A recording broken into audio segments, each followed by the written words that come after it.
Hey, it's Tim. So today Facebook had an event in Hollywood for its Facebook Live video product. If you're not familiar with Facebook Live, well, you're watching it right now. So it launched about 8 months ago.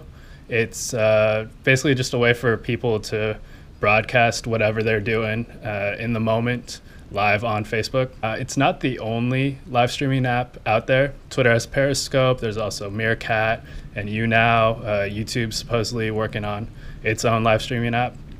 But the thing about Facebook Live is it has Facebook's audience, or at least the potential to reach Facebook's audience, which is more than 1 billion people every day. I thought it was going to be a few hundred people or something like that, and I think at one point we had over 150,000 people that were on the feed. I was showing snakes and pulling out an alligator, and they dropped like 8,000 questions on me within 30 minutes, so it was pretty awesome. Got to know some people that are constantly tuning into the live feeds, and they've kind of become regulars in a sense, which is really cool, and you're like, oh, Bob, how you doing today?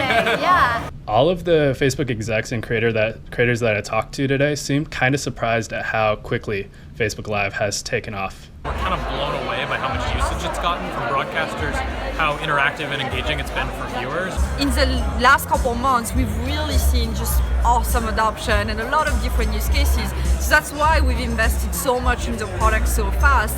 And so all of the updates today are really meant to make it even more fun to broadcast, even more fun to interact, because the interactivity is very core to this product, and also give you better ways to discover live content that you may be interested in. Making it easier for people to find something to watch is super important, especially if Facebook wants media companies to really be investing in Facebook Live. Some already are, like this one digital video network, Tastemade. It's kind of like a food network for people who like to watch videos on their phones. We are going to be doing 100 live broadcasts per month on Facebook Live starting in April. Given how much attention Facebook is giving to Live, it's only a matter of time before Facebook figures out a way to make money from Live.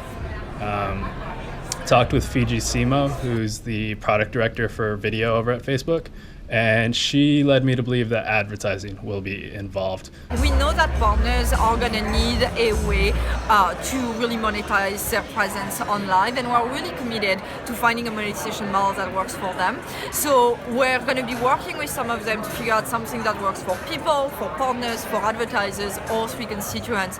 But it's very early for now, so we're just starting to think about that. Facebook sees an opportunity to make money with Live, which is why it wants more people watching and posting live video to Facebook. And again, that's what Wednesday's event was all about. New bells and whistles that make Facebook Live more on par with like Twitter's Periscope, where you can see like emojis that represent how people are reacting to different moments during a live stream. Facebook's also making it so that if you miss a live stream, you don't feel like you missed out on everything, especially like the social parts, the comments, the reactions, the emojis. The interactivity is such a part of the broadcast that you kind of need to see it to get what's going on. To give you a concrete example of why replaying comments is so important, for example, one of the first tutorials we did was lighting up an LED.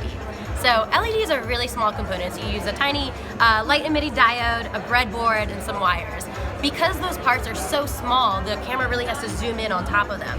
Now, if you're watching the video later on, if someone asked a question and said, like, which wire, what's the positive and the negative end? If you're able to replay that comment in real time with the video, that person's going to be able to understand the concept better and understand the video.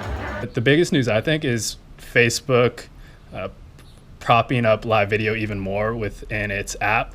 It's going to add a section to the home screen in its app that links to live video, so you can click on it and see all the people that are live at that moment and tune into as many as you want. The thing that really motivated putting a spot in the app where you can go to live was the realization that while a lot of people are seeing great live broadcasts from the pages they're connected to or from their friends, or they're finding about a live broadcast through their friends, there's a bunch of really amazing live content on the service that you may not know about.